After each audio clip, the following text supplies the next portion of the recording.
ভাবিকে দেখতাম ভাইয়া রাতে দোকান বন্ধ করে ফেরার ঠিক আগের সময়টাতে আয়নার সামনে দাঁড়াতেন, পরিপাটি করে সেজে গুজে তবেই দরজা খুলতেন। আমি আড়ালে হাসতাম। একদিন ধরা পড়ে গেলাম। ভাবি তখন ম্লান হেসে বললেন, হাসছিস কেন নিশা? শোন, তোর ভাইয়া তো সারাদিন দোকানে শত শত সাজগোজ করা সুন্দরী কাস্টমার দেখে।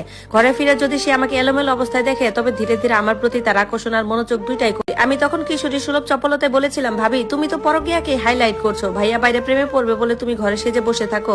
ভাবি গম্ভীর হয়ে বলেছিলেন, যাদের পরকীয়া করার তারা ঘরে হুড়পুরি থাকলেও করবে। ভাবির কথাগুলো আমার কাছে স্রেফ নাটক মনে হয়েছিল, ঠিক যেমন নাটক মনে হয়েছিল বড় আপার আচরণ। আপা আর দুলাভাই যখন বাড়িতে বেড়াতে এলেন, খাওয়ার টেবিলে দেখলাম দুলাভাই এক চামচ পোলাও তুলে দিতে আপা একদম ন্যাকামি সুরে বলল, আরে না, আর দিও না, আমি একদম খেতে পারবো না। আমার চোখ রসগোল্লার মতো বড় বড় হয়ে গেল। কি বলে এই মেয়ে? এই মেয়ে তো এক গামলা ভাত একেবারে খেয়ে ফেলে, আর পোলাও ওর তো খুব প্রিয় খাবার। তবু ওখানে কথাটা বললাম না। পরদিন সকালে নাস্তার টেবিলে যখন একই চিত্র দেখলাম, পরে আপাকে ডেকে কথাটা বললাম, কি রে আপা, তোর কি হয়েছে? ডায়েট করছিস নাকি? আপা তখন বলল, ডায়েট না রে হাতি, শোন তোকে একটা কথা বলি, যখনই হাজবেন্ডের সামনে খুব বেশি খাওয়া দাওয়া করবি, প্রথম প্রথম সে খুশি হবে, কিন্তু তারপর যখন একটু মোটা হয়ে যাবি, তখনই দেখা যাবে সে হাসির ছলে, তার ছিলের ছলে সবার সামনে ছোট করে বলছে, তুই কি পরিমাণ খাস, এত বেশি খাস যে তার বেতনের সব টাকায় চাল কিনতে শেষ হয়ে যায়। ওই কথাটা শুনতে কি তোর ভালো লাগবে? তখন আমি ভ্রু কুচকে বললাম, মানেটা কি? তাহলে কি বিয়ের পর সারা জীবন ডায়েট করে থাকবো? আমি ভ্রু কুচকে বললাম, মানেটা কি? তাহলে কি বিয়ের পর সারা জীবন ডায়েট করেই থাকবো? আপা বলল, না রে, স্বামী যদি ভালো হয় তাহলে তুই এক গামলা কেন, এক বালতি খা, কোনো সমস্যা নেই। কিন্তু স্বামীর মনের মধ্যে যদি তোর প্রতি বিন্দু পরিমাণ অসম্মান থাকে, ভালোবাসা ঘাটতি থাকে, তাহলে সবার সামনে তোকে হেসে হেসে অপমান করা তার জন্য ডাল ভাতের ব্যাপার। তোর দুলাভাই ওই ধাঁচের লোক। আমি ডায়েট করি না, কিন্তু ও যখন বাড়িতে থাকে না তখন নিজের মতো করে খেয়ে নেই। আবার কণ্ঠস্বর কেমন যেন লাগলো। আমি হা করে গেলাম। আমার বোন এত নাটক জানে? মানে ও শ্বশুর বাড়িতে চুরি করে খায়? কি অদ্ভুত। স্কুল লাইফের প্রাণের বান্ধবী ছবি ইদানিং ফোন ধরে না, সোশ্যাল মিডিয়া তো খুব একটা অ্যাক্টিভ থাকে না। তাই একদিন ওর শ্বশুর বাড়িতে উপস্থিত হলাম। আমরা দুজনে একই রকম ছিলাম, কিন্তু ওকে দেখে আমি থমকে গেলাম।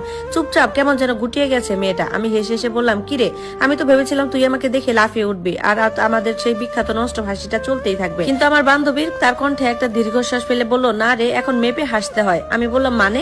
ও একটু চুপ থেকে বলল, তোর দুলাভাই ওরকম একদম পছন্দ করে না যে আমি বেশি কথা বলি, বেশি হাসি। ওর ভাষায় বেশি এক্সপ্রেসিভ মেয়েরা নাকি ভালো না। তাই বলে তুই এমন চুপচাপ হয়ে যাবি? আমি ওকে জিজ্ঞাসা করলাম। তারপর সে বলল, কি করব বল? প্রথম প্রথম আমি আগের মতোই ছিলাম। ওর ফ্রেন্ডসরা বাসায় এলে আমি গল্প করতাম, হাসতাম। পরে একদিন সবাই চলে যাওয়ার পর ও নোংরা ভাষায় বলল, এত হাসাহাসি আর ঢলে পড়া অভ্যাস থাকলে আমি যেন রেড লাইট এরিয়াতে গিয়ে এসব করি। ছবির কথা শুনে আমি আটকে উঠলাম। কোন হাজবেন্ড তার ওয়াইফকে এটা বলতে পারে? আমি তড়িঘড়ি করে উঠে এলাম। ভাবি নিজেকে সাজিয়ে রাখতেন ভালোবাসা টিকিয়ে রাখতে, আপা নিজেকে আটকে রাখতেন অপমান এড়াতে, আর ছবি সে নিজের স্বাভাবিক সত্তাটাকে ধীরে ধীরে মুছে ফেলেছে শুধু ভালো স্ত্রী হওয়ার জন্য। জীবন বড় অদ্ভুত শিক্ষক। আমার বিয়ে হলো দীপ্তর সাথে। সরকারি চাকরি করা অত্যন্ত লাজুক আর মেধাবী একটা ছেলে। বিয়ের প্রথম কিছুদিন যেন রঙিন বাতাসের মতো ছিল। আমি হাওয়ায় ভাসছিলাম। এক রাতে দীপ্ত পাশে শুয়ে বলল, নিশা, তুমি তো অনার্স পাস করা একটা মেয়ে, সবসময় কচি খুকি সেজে থাকার ভান করো কেন? এত হাসাহাসির কি আছে সবার সাথে, বিশেষ করে আমার চাচাতো ভাইদের সাথে? শোনো, আমি সরকারি চাকরি করি, আমার বউ হবে রিজার্ভ, সে সবসময় সব জায়গায় গিয়ে ঢলে পড়বে না। তোমার দেখি ঢলে পড়াটাই স্বভাব। আমার মাথায় তখন ছবির কথাগুলো ঘুরছিল। দীপ্ত কি এখন আমাকেও রেড লাইট এরিয়াতে দাঁড় করিয়ে ছাড়বে তার কথা দিয়ে? অবশ্য ও এমন কিছু বললো না। ও আমার খুব কাছে চলে এলো। কাল পর্যন্ত আমার কাছে যা ভালোবাসা আদর মনে হচ্ছিল, আজ কেন যেন নিজেকে সেই রেড লাইট এরিয়ার মেয়ে মনে হচ্ছে। আচ্ছা, দীপ্ত স্পর্শে তো আমি কোনো আজ সারা দেইনি, তাহলে ও আমার শরীর দখল করলো কেন? এক ফোঁটা পানি চোখ দিয়ে গড়িয়ে পড়লো। তার কিছুদিন পর দীপ্তর বদলি হয়ে গেল রংপুরে। আমিও সাথে গেলাম। ওখানে নিজের আলাদা একটা সংসার সাজিয়ে নিলাম। প্রায় 2 বছর কেটে গেল। ছুটির এক সকালে নাস্তার টেবিলে বসে দীপ্ত বলল, শোনো নিশা, আমি একটু বের হবো, আমার ফিরতে ফিরতে রাত হবে, এক কলিকার বাসায় দাওয়াত আছে। আমি বললাম, কই, আমাকে তো বললা না? সে বলল, এই তো বললাম। আমি তাকে আবার বললাম, আমাকে নিয়ে যাবা না? দীপ্ত এক ঢুকে গ্লাসের পানিটুকু শেষ করে খুব অদ্ভুত এক রুক্ষ সুরে বলল, না, ও ফ্যামিলি সহ ইনভাইট করলো, তোমাকে নিয়ে যাবো না। নিজের চেহারাটা দেখছো আয়নাতে? এলোমেলো চুল, কতদিন শ্যাম্পু করো না কে জানে। রুক্ষ তো ক্রিম টিম মুখে মাখো না নাকি? কেমন যেন দেখা যায় তোমাকে। বিয়ের আগে তো কেমন পুতুল পুতুল লাগতো, আর এখন এই অবস্থা কেন? আমি থ হয়ে গেলাম। দীপ্ত উঠে চলে গেল। বিয়ের আগে বলা ভাবির কথাগুলো মনে পড়ে গেল। তার মানে সত্যি এরকম হয়? আমি গুছিয়ে থাকলে আজকে হয়তো বা দীপ্ত আমাকে এই কথাগুলো বলতে পারতো না। এমনিতেই আমি খাবার কম খাই, কিন্তু প্রেগনেন্সির শুরুর দিকে ক্ষুধা বেড়ে গেল। তখন আমার প্রেগনেন্সির 4 মাস চলছে। ঈদের ছুটিতে শ্বশুর বাড়িতে এসেছি। আমার শ্বশুর শাশুড়ি সবাই আমাকে খুব আদর করে। আমার ননদ রিনি খুব যত্ন করে খাবার তুলে দিচ্ছিল আমাকে। ঠিক এমন সময় দীপ্ত হাসতে হাসতে বলল, রিনি, তুই ওর প্লেটে খাবার তুলে দিতে দিতে ক্লান্ত হয়ে যাবি, ওটা ওকেই তুলে দে। দেখছিস না ফুলে ফুপে কি অবস্থা হয়েছে? গর্ভকালীন অবস্থায় মেয়েদের শারীরিক যে পরিবর্তন আসে, সেই অনুযায়ী আমার ওজন খানিকটা বেড়েছে, কিন্তু সেই কথা যে আমাকে এইভাবে শুনতে হবে তা বুঝতে পারিনি। রিনি চুপ করে গেল। শাশুড়ি ধমক দিতে গিয়েও থেমে গেলেন। যা কিছুই হোক না কেন, ছেলে সংসার একমাত্র উপার্জনকারী ব্যক্তি। দীপ্ত খাচ্ছিল, সাথে হু হু করে হাসছিল। তার হাসি আর থামতেই চায় না।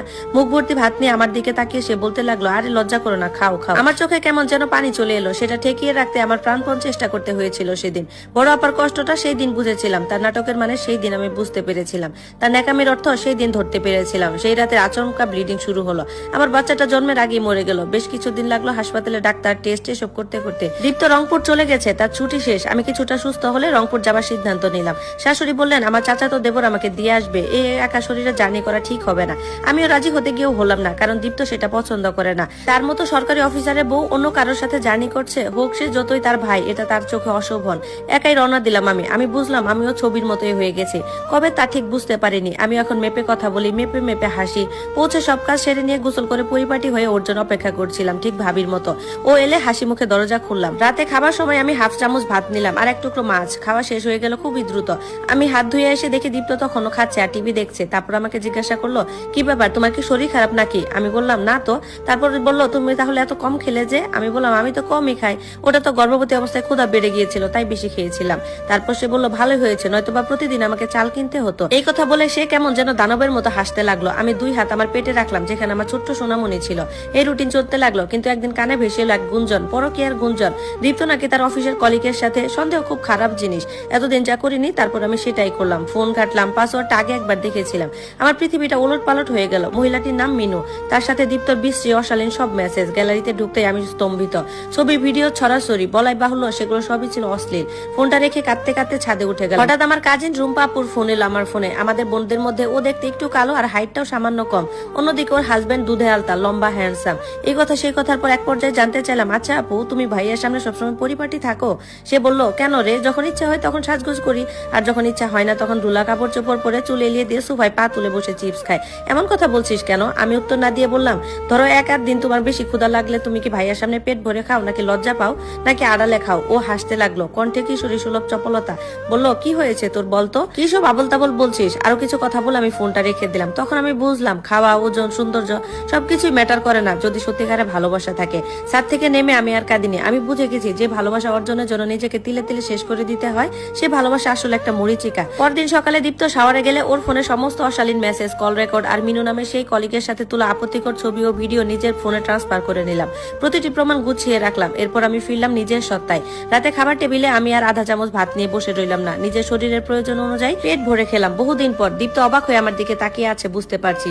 ও অফিস থেকে ফেরার সময় আর কৃত্রিম পরিপাটি হয়ে দরজায় দাঁড়িয়ে থাকলাম না, বরং ঢিলে ঢালা আরামদায়ক পোশাক পরে চুলগুলো এলোমেলো করে খোপা করে নিজের প্রিয় একটা বই পড়তে লাগলাম। পাশে বাসা ভাবির সাথে বারান্দায় দাঁড়িয়ে প্রাণ খুলে হাসলাম, যা দীপ্তর ভাষায় ছিল ঢলে পড়া। অবশ্য দীপ্ত বিরক্তি চরম পৌঁছাতে দেরি হলো না। একদিন খাবার টেবিলে যখন দ্বিতীয়বার ভাত নিতে গেলাম, দীপ্ত সব শব্দে গ্লাসটা টেবিলে রেখে গর্জে উঠলো আর বলল, কি শুরু করেছো এসব নিশা? চেহারা তো আগেই গেছে, এখন দেখছি রাক্ষসের মতো খাওয়া শুরু করেছো। আবার পেট বেঁধেছো নাকি? কই, আমার তো কোনো প্ল্যান নেই। কার সাথে কি করেছো? অবশ্য বাইরের মানুষের সাথে ইদানিং আবার তোমার যে ঢলাঢলি বেড়েছে, বলে খুব কুৎসিত ভাষায় একটা গালি দিল আমাকে। আমি শান্ত গলায় উত্তর দিলাম, ওটা আমি করি না, ওটা তুমি করো। অফিসে বাইরে ফোনে কোনো এক মিনুর সাথে। মিনু নামটা যেন দাবানলের মতো কাজ করলো। হঠাৎ করে দীপ্ত আমার উপর চড়াও হলো, চর, লাথি, ঘুষি এক নাগাড়ে দিয়ে চললো। আমি আশ্রে পড়লাম দেয়ালে, ঠোঁটের কোন ফেটে রক্ত গড়িয়ে পড়লো, হাত ও কাঁধে কালশিটে দাগ পড়ে গেল, পা মুচকে গেল। কিন্তু আমি এবার আর চিৎকার করে কাঁদলাম না, কোনো মতে পাটা টানতে টানতে ঘরে গিয়ে নিজের ফোন আর প্রয়োজনীয় নথিপত্র নিয়ে খুব কষ্টে সোজা থানায় হাজির হলাম। খুব দ্রুতই আমাকে মেডিকেল পরীক্ষার জন্য পাঠানো হলো। রিপোর্ট আসার পর ওসি ফাইলটা কিছুক্ষণ নীরবে দেখলেন, তারপর মাথা তুলে বললেন, প্রমাণগুলো খুব স্ট্রং। ছোট্ট একটা বিরতির পর তিনি নির্দেশ দিলেন, আসামিকে নোটিশ পাঠাও, প্রয়োজন হলে ইমিডিয়েট অ্যাকশন নাও। সেদিন বিকেলে দীপ্তর ফোনে থানা থেকে কল গেল, আপনাকে কিছু জিজ্ঞাসাবাদের জন্য থানায় আসতে হবে। দীপ্ত প্রথমে ব্যাপারটা খুব হালকা ভাবে নিল। থানায় ঢোকার পর পরিস্থিতি আর সেরকম থাকলো না।